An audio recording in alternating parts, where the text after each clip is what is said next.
Print और digital में क्या डिफरेंस पाया? बहुत फ़र्क है। मुझे तो आज भी किताब के सफ़े की खुशबू पसंद है। अली ज़रियोन की स्ट्रगल का कितने सालों पर मुहित था? 2014 में मैंने गज़ल कही तुम सरवत को पढ़ती हो, तो उसके बाद फिर वो पूरा शायरी का माहौल ही चेंज हो गया। जब हमने शायरी शुरू की तो वैगनों में सफ़र भी किया, बसों में सफ़र भी किया। किताब से रिश्ता ख़त्म होता जा रहा है। हम अब नई जनरेशन को भी शायरों की ज़रूरत है। लफ्ज़ आपको किताब से ही मिलेगा, ठीक है, वोकैबुलरी आपको किताब से ही मिलेगी, आपको तलफ़ुज़ का पता किताब से ही चलेगा। ब्रांड्स के काफ़ी ख़िलाफ़ हैं, लेकिन खुद तो जो मलबूसात पहनते हैं वो ब्रांड्स के नहीं, मैं फ़लाँ ब्रांड की घड़ी पहननी है, फ़लाँ ब्रांड का ही मुझे परफ्यूम लगाना है, फ़लाँ ब्रांड का ही मुझे खाना खाना है, जूता पहनना है। शायर कैसे बनता है एक इंसान? कर्ब, तकलीफ, tragedy. Art comes from tragedy, वो तो ट्रेजेडी से ही आएगा। हेलो एवरीवन, अस्सलाम वालेकुम। Myself Noor Amanullah and welcome to another podcast. नाज़रीन, आज की पॉडकास्ट सीरीज़ में हमारे जो गेस्ट हैं वो उभरते हुए हमारे इस नए दौर के मसले मसाइल को हाईलाइट करते हैं और अपनी शायरी में एक मैसेज देते हैं कि जनाब मोहब्बत तो कीजिए, लेकिन उस मोहब्बत में फ़ना होने की बिल्कुल ज़रूरत नहीं। जी, मैं बात कर रही हूँ the one and only Ali ज़रियोन।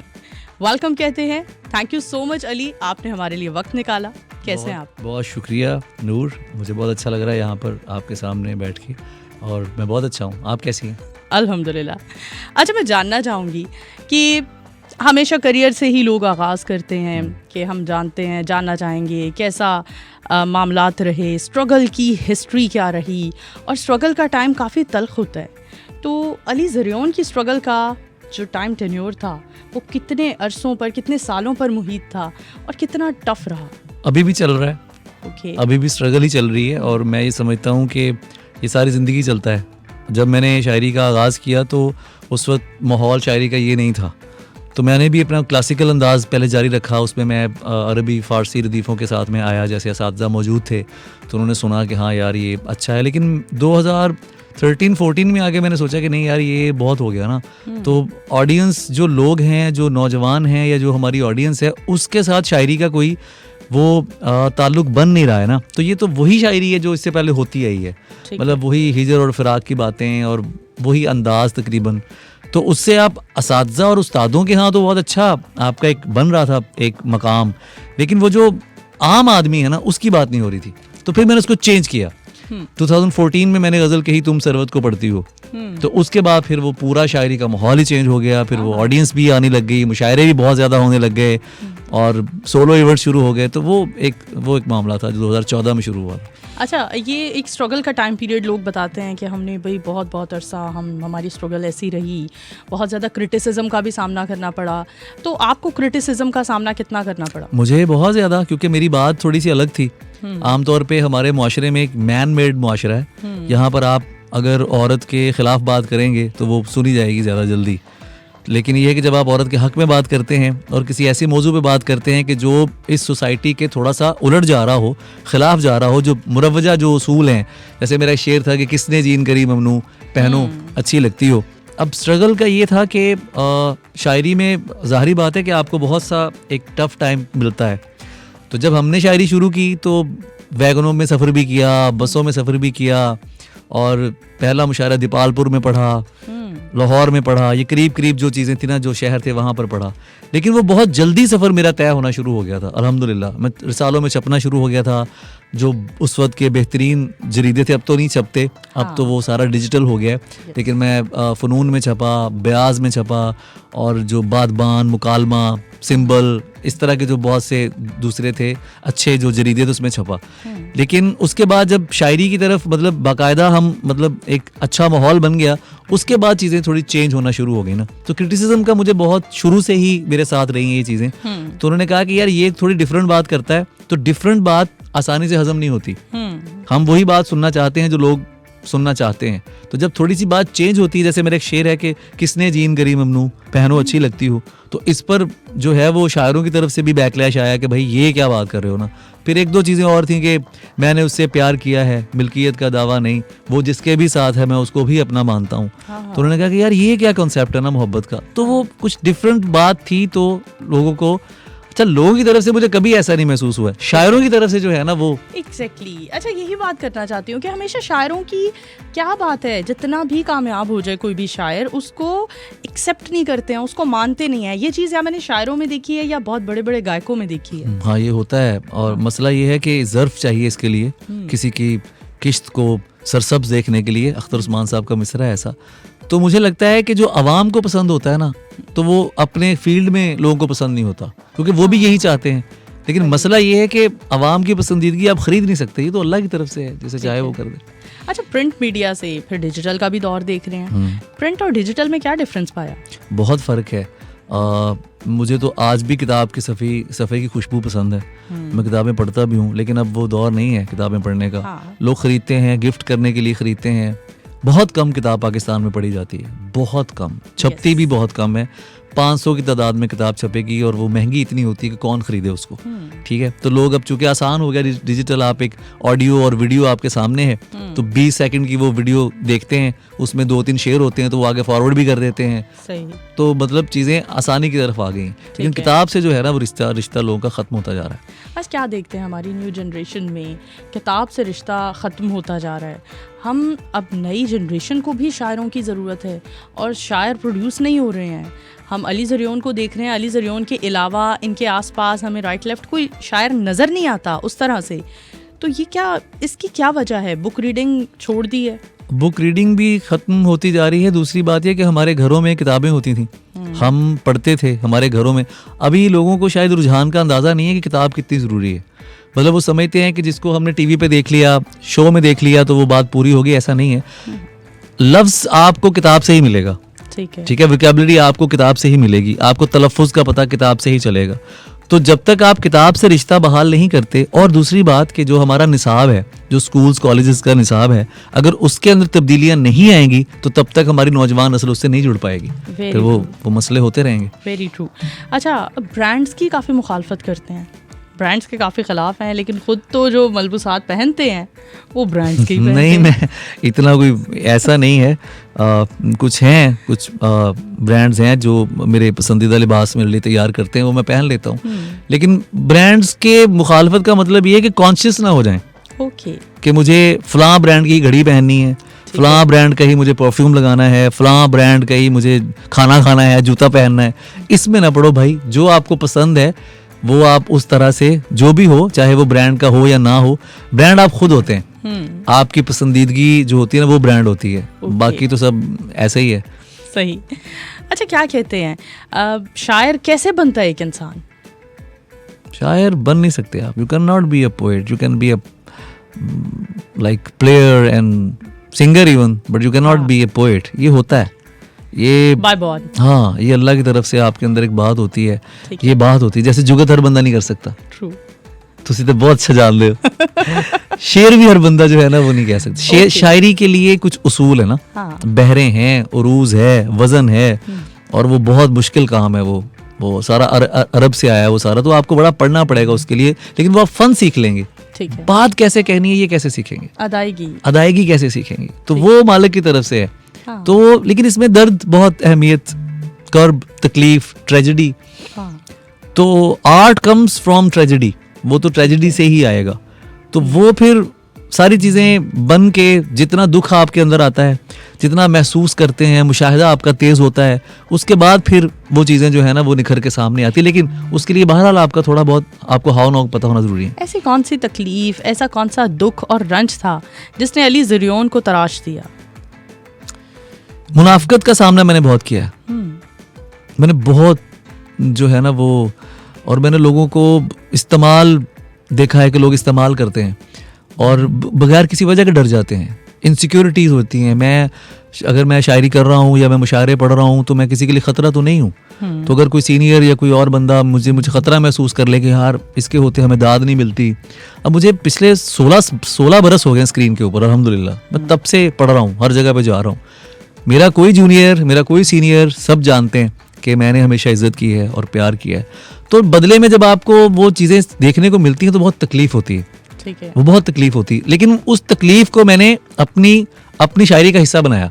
मतलब मैंने देखा कि मुनाफिकत हो रही है तो मैंने उसको शेर का हिस्सा बनाया कि मैं पाँव धो के पीऊँ यार बन के जो आए, मुनाफिकों को तो मैं मुंह लगाने वाला नहीं, आहा। ठीक है। तो वो मैंने शेर का हिस्सा बनाया कि लोग जो उस चीज़ का शिकार हो रहे हैं ना, उनको बात मिले, उनकी नुमाइंदगी हो जाए। तो कहीं ना कहीं ये सब चीज़ें आपको फ़ायदा ही दे रही होती हैं। वेरी वेल, सही। अच्छा, दिल टूटना आपने जैसा खुद बोला बहुत ज़रूरी है, तो कितनी बार दिल टूटा, मोहब्बत कितनी बार हुई? दिल टूटना ज़रूरी नहीं है, नहीं टूटना चाहिए, लेकिन टूटता है। हाँ, लेकिन एक अच्छे शायर का कहा जाता है, ऐसा सुनने में आया है कि दिल जब तक नहीं टूटता तो एक अच्छा शायर नहीं बनता। हाँ, ये बात दुरुस्त है। शायर क्या, वो तख्लीक़कार कोई भी हो, आपको पता है ये एक अजीबो गरीब बात है। मैंने कई परफॉर्मेंसेस ऐसी दी हैं, ऐसी वक्त पे कि जब मुझे कोई मैसेज आया और उसने मुझे मार दिया है, ख़त्म हो गया हूँ मैं, लेकिन मुझे वहाँ परफॉर्म करना है, आगे 10,000 लोग बैठे हैं। तो मैं वो अपने आप को दोबारा बिल्ड करके और वो खड़ा होकर दोबारा अपने अंदर से, तो मैं जाके मैंने वो परफॉर्म किया है और वो परफॉर्मेंस मेरी हमेशा बहुत अच्छी रही। आई डोंट नो व्हाई, मुझे नहीं पता।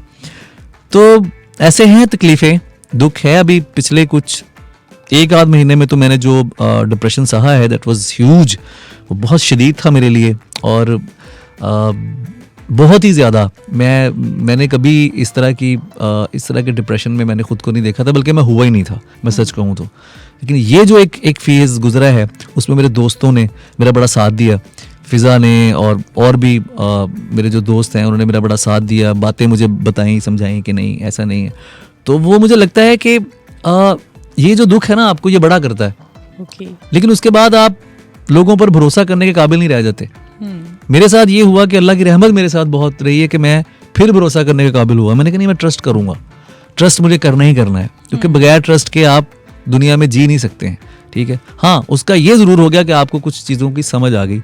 मेरे कुछ इश्यूज भी थे जो मुझे लगता था कि मैं गुस्सा बहुत जल्दी करता हूँ, और लेकिन इस पूरे 1 महीने 15-20 दिन के टेनोर में तो मैंने देखा कि नहीं यार, मैं बहुत एक खूबसूरत इंसान हूँ। मतलब मैंने उस जगहों पर भी कोई बात नहीं की जहाँ पर लोग शायद बहुत कुछ कर जाते हैं, शाउट कर जाते हैं, लेकिन मैं वहाँ पर भी बहुत सुकून में रहा और मैंने कोई बदतमीजी वाली बात नहीं की। तो उससे मुझे पता चला कि ये दुख जो है वो आपको गहरा करता है, ये आपको खूबसूरत करता है। ये this is the only thing. ठीक है।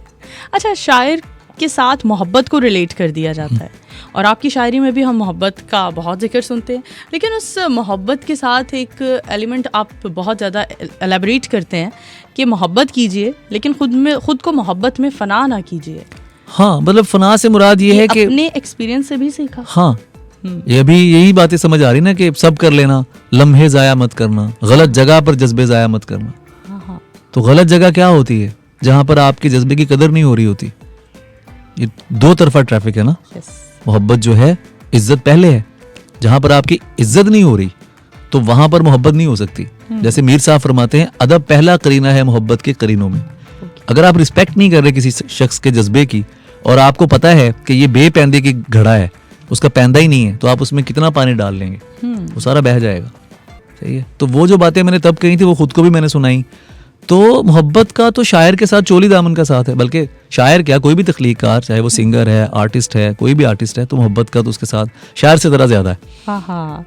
अच्छा, राइटिंग ने डिप्रेशन से निकालने में कितना हेल्प आउट किया? कहते हैं राइटिंग एक आप एक्सप्रेस कर रहे होते हो और मतलब डिप्रेशन एक ऐसा मसला बन गया है, एक ऐसा मर्ज बन चुका है जो हर दूसरा इंसान इसको फेस कर रहा है। हमारे माशरे में तो बहुत है। yes. मैंने तो कभी इस तरह से फेस किए नहीं था। मैंने कहा मैं इस पर बात करूंगा और डिस्कस के लोगों को पता चले कि बाज़-औक़ात सब कुछ होते हुए भी कुछ चीज़ें आपको ट्रिगर कर जाती हैं।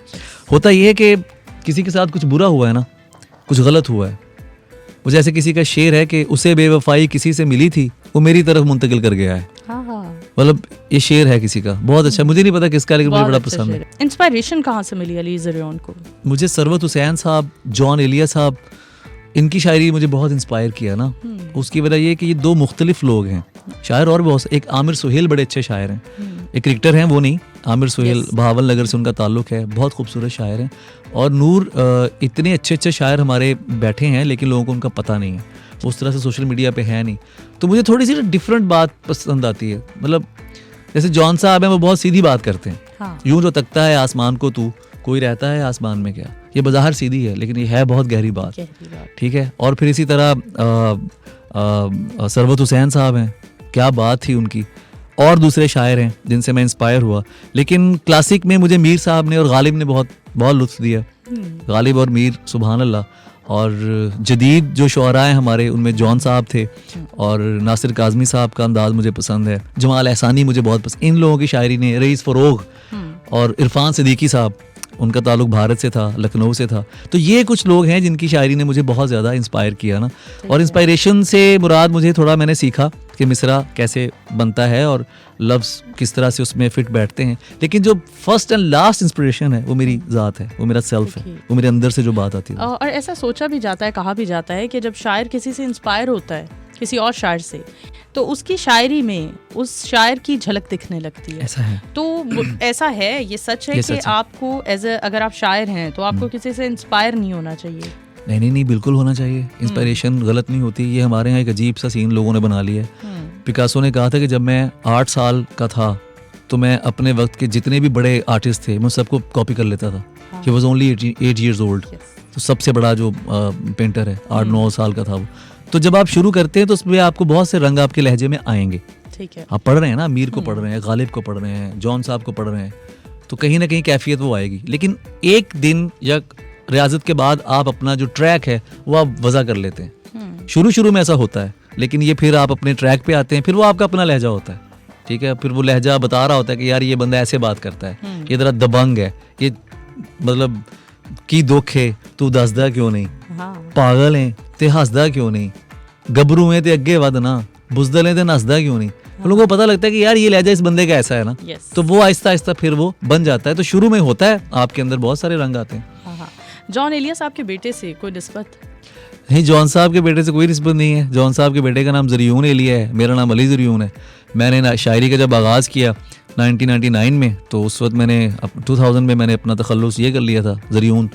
तो मुझे तो 2005-06 में पता चला आके कि जॉन साहब का कोई बेटा है, उसका नाम ज़रियून है। तब तक मैं फेमस हो चुका था।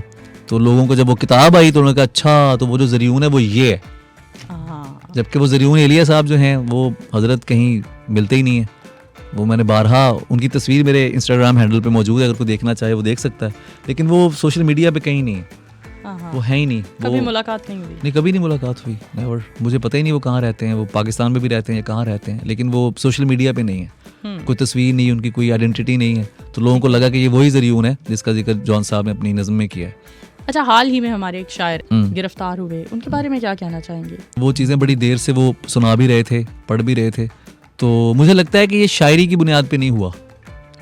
नहीं, शायरी हम भी करते हैं, हम चीज़ें सुनाते हैं, नज़में भी सुनाते हैं, बड़ी बड़ी ब्लंट नज़में हैं मेरी, लेकिन मुझे कभी किसी ने कोई सिंगल एक इशारा तक नहीं किया कि भाई आप ये क्या लिख रहे हैं या हम आपको ऐसा कर लेंगे। मुझे लगता है कि मामले शायद कुछ और थे, कुछ भी हो सकता है ऐसा, लेकिन मावराए अदालत नहीं होना चाहिए। एग्रेशन हमारी सोसाइटी में इतना बढ़ता जा रहा है, क्या कहते हैं?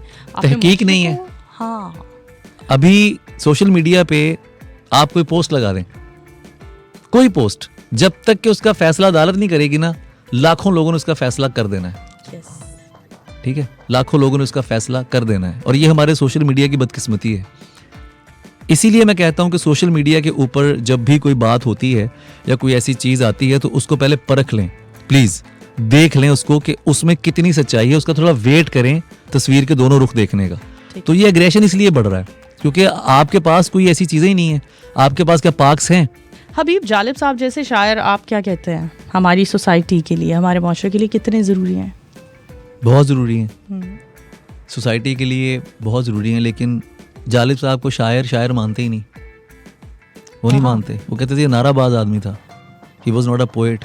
शायर ऐसा कहते हैं उनको। मैंने नज़में लिखी तो मुझे किसी ने कहा साहल लुधियानवी बनने का शौक़ हो रहा है तुम्हें जालिब बनने का शौक़ हो रहा है, कतील शिफाई बनने का शौक़ हो रहा है। अरे ये बड़े नाम है, इन लोगों ने मारें खाई हैं। देखें नूर, बात यह है कि वायरल होना मसला नहीं है, यू कैन डू एनीथिंग और उसके बाद आप वायरल हो जाएंगे। वायरल होना मसला नहीं है, मामला यह है कि आप कितनी सच्चाई के साथ अपनी बात बयान कर रहे हैं। आज के मुआशरे में मुझे लगता है कि एक कूल डाउन करने की ज़रूरत है, ठीक है, कि ऐसा एक ब्रिज बने कि जिसमें दोनों तरफ से बात हो और अच्छी बात हो।